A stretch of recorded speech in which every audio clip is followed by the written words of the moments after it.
So since there's not much of a hope left for international students to get the support that they need from Australian government, so it's time for you to start thinking how you can survive this crisis for the next few months. I know it's not gonna be easy for you guys to do that, but you have to plan ahead if you want to study in Australia and if you want to survive this crisis. So in this video, we're gonna specifically talk about how to survive this crisis as an international student in Australia. Now, the first thing first, before we start talking about the survival methods, what I want you to do is start looking for a job. I know that you might have lost your job or your hours have been significantly reduced over the last few weeks, but there are some places that are still hiring people. So for an example, all the major supermarkets, Coles, Woolworths and Aldi are still looking for people. Some call centers are looking for people at the moment. Delivery services like Uber Eats, Deliveroo and even some private delivery companies, they start looking for more people than ever before. There's obviously a huge demand in healthcare sector and in manufacturing sector as well. And since most of the classes are online, you can definitely go and work in the farms as well. So think of all these industries that are still providing some opportunities to get some part-time work. So the first suggestion is to try to find yourself a job as soon as possible to survive this crisis. If you want to know more about these industries in detail, we got another video on that. So make sure to check this video out. And if you think finding a job can be really hard or challenging for you, or you don't really want to work because of the health crisis, I really want you guys to start thinking of how you can make money online if you can from home itself. We launched a video regarding that last week, so make sure to check this video out. Now, when it comes to survival, you have to think of all the expenses that you have to pay for the next few months. So the first major expense you have to look at is your school fee. Now, in regards to school fees, many institutes and universities are delivering their courses online. And we did started a petition last couple of weeks ago where we were asking to lower the student fees, especially during this crisis where most of the classes are online. And I'm not saying specifically because of that petition, but many universities and many private colleges have started taking actions on this. I personally know few colleges that have significantly reduced the student fees anywhere from 25% to 50%. And considering there's a lot of push from other student unions and organizations as well, many universities have also started taking some steps about it. Universities like La Trobe and Monash have already started taking some actions in regards to this. So what I want you guys to do right now in regards to your school fees is to speak to your student unions in your university or your institute and ask university to reduce the fees. Considering many universities, TAFEs and institutes are delivering their courses online, it is certainly possible that they may be able to do that. And as I said earlier, many universities and institutes are already taking actions on this. The second biggest expense that you will have is rent.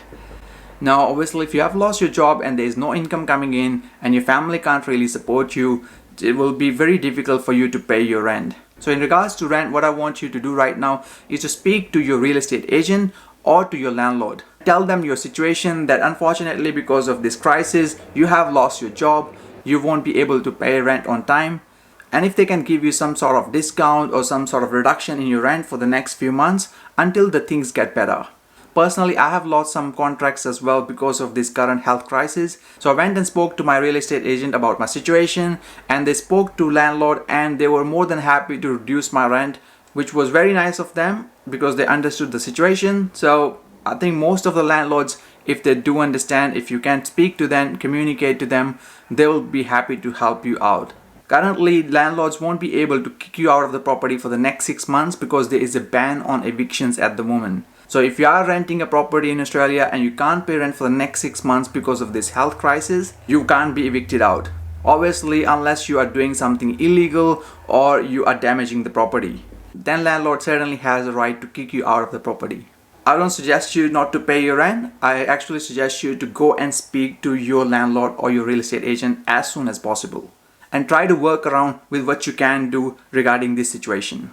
If you're living in a shared accommodation, then you should be also speaking to your other housemates as well. What are their situation at the moment, if they can pay the rent on time, if they are struggling as well. So work collectively and speak to your landlord or a real estate agent about it.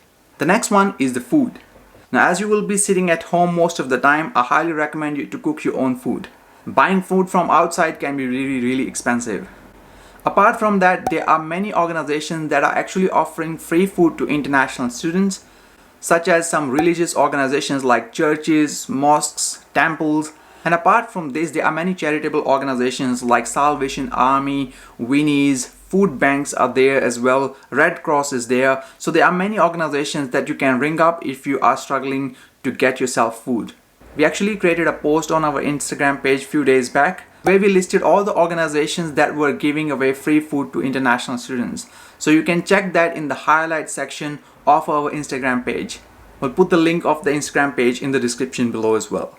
And if you can live in a share house, you can speak to your housemates as well, how you can work out best ways to buy groceries maybe together that will help you to reduce your grocery bills. Next one is utilities. Now your utility bills will include your electricity, your gas, your water, and your internet bills as well. Now if you're struggling to pay your utility bills, please speak to your providers as soon as possible. Places like Energy Australia, Origin, all these sort of electricity, gas and water companies have some financial hardship policies. And especially in this time around when many people are struggling with the same situation, you can get some delay in the payment of your electricity bills. And you can speak to them regarding that, and you should be able to get some financial assistance or delay in your payments regarding that. The next one is the phone bills. In regards to your phone bills, I can definitely recommend you to speak to your phone providers as soon as possible. Places like Telstra, Optus and Vodafone again have financial hardship policies. So if you tell them right now about your current situation, about losing your job and everything, they should be able to work out something with you together for the payment plans or some other financial assistance that you may need regarding the payments.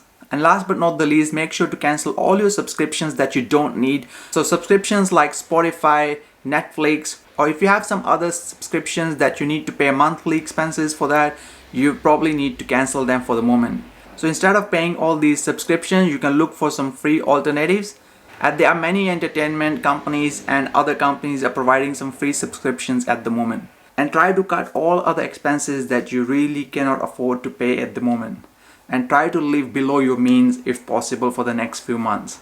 Now one major change that has happened on 4th of April is that if you are an international student who's been studying in Australia for more than 12 months, you will be able to access your superannuation, whatever you have collected in your superannuation fund, and use it in this crisis. Now usually superannuation you cannot touch unless you are retiring or you have left the country for good. Now in these unprecedented circumstances, Australian government has taken this step and it will allow you to access your superannuation fund if you really need it during this crisis. Now if you really want to know what is superannuation, we got you sorted on this channel as well. Make sure to check this video out. Again, I'm not a financial planner, neither I'm giving you any financial advice here. So make sure to speak to your financial advisor or an accountant for more information regarding how you can access your superannuation funds. Now the last thing I just wanted to say to you guys is that I know it is really difficult time and unfortunately many people are losing their jobs. But there is a light at the end of this tunnel. So what I suggest you to do is stay positive. It is a temporary thing, it will definitely go away after a while. Whether it takes 3 months or 6 months, I promise you that it will go away. So hold on tight and just remember that we are in this together. I know as hard the situation as it is at the moment, what I don't want you guys to lose is hope. Well, I hope you find some value in this video where we talk about some ideas on how to survive this crisis as an international student. If you do, make sure to give it a like and share it with your friends as well. Well, thank you for watching. See you in the next one.